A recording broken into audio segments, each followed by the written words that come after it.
Email is extremely important because it's often where your profit is made, and it costs basically nothing. Other channels do make money.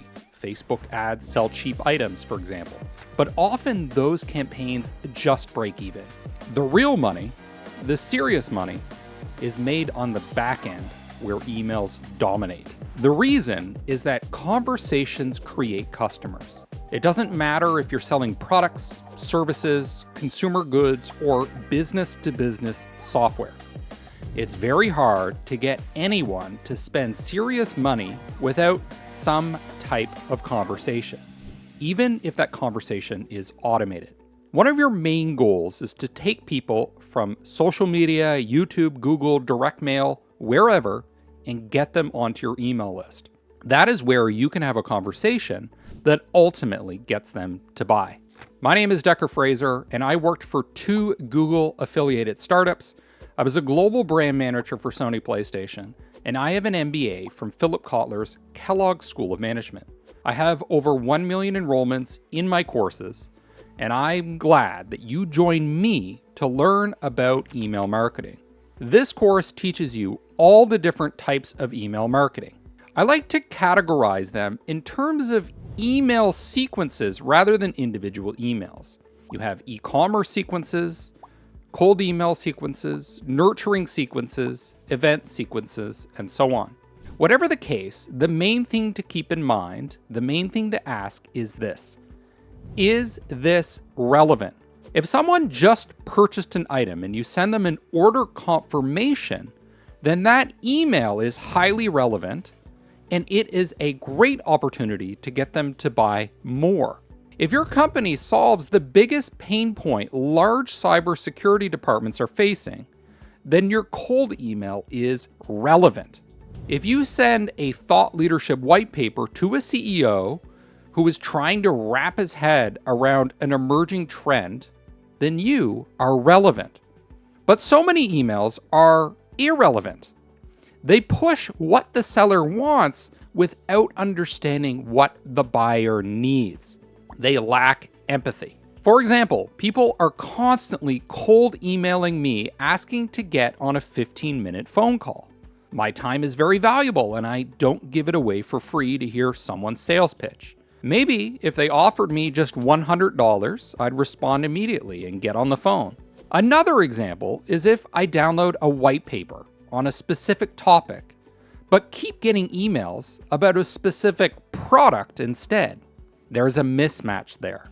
Or let's say my favorite brand is Ralph Lauren, and I just bought one of their wallets. Then I keep getting emails about wallets from other brands. This isn't relevant because A, I just bought a wallet, and B, I bought mostly because of the brand, not the specific item. Let's walk through a typical case for email marketing. I call this a nurturing sequence. It starts with customers giving you their email in exchange for something. That's called a lead magnet. The mistake most people make here is they choose the most popular lead magnet, the one that will generate the most emails. But that's not what you want. You'll end up with a bunch of emails for people who will never buy anything. You want a lead magnet that attracts the people who are likely to buy your product. In other words, people who have the problem that your product solves. A good lead magnet might be something like how to lose belly fat based on research from Harvard. That topic is an easy segue to selling your fat freezing services. Another example, how to grow your SaaS from 1 million to 5 million. That's a natural transition to sell a course or services on software marketing. You're building a list of people who have a high probability of buying your product in the near future. Traditionally, you captured emails using something called a landing page. But today, you can capture emails directly in advertising platforms like Facebook or LinkedIn using lead generation forms. So you don't need to spend a lot of time and money building a website at all. Just capture their emails and put them into an email program like MailChimp. That's where you can automatically send them more emails that will eventually get them to buy. I'll explain this in detail later. Another strategy is to use a cheap item as a lead magnet. For example, you might sell a silk pillowcase through a video ad on Facebook. Once you get someone's email, you send them details about your silk duvet cover, silk sleeping mask, silk bed sheets, and so on. Someone in market for a silk pillowcase is a prime candidate for buying other related silk products. A third strategy is to use a social media tool like ManyChat.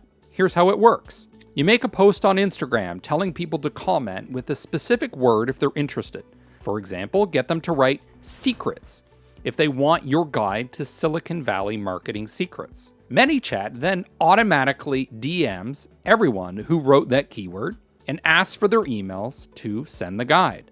Then you can follow up via email using tools like HubSpot or ActiveCampaign or whatever, getting them to buy your software marketing course. Make sure your email is relevant, that it aligns with why they gave you their email in the first place. Depending on what you use as a lead magnet, it may be possible to pitch your product immediately.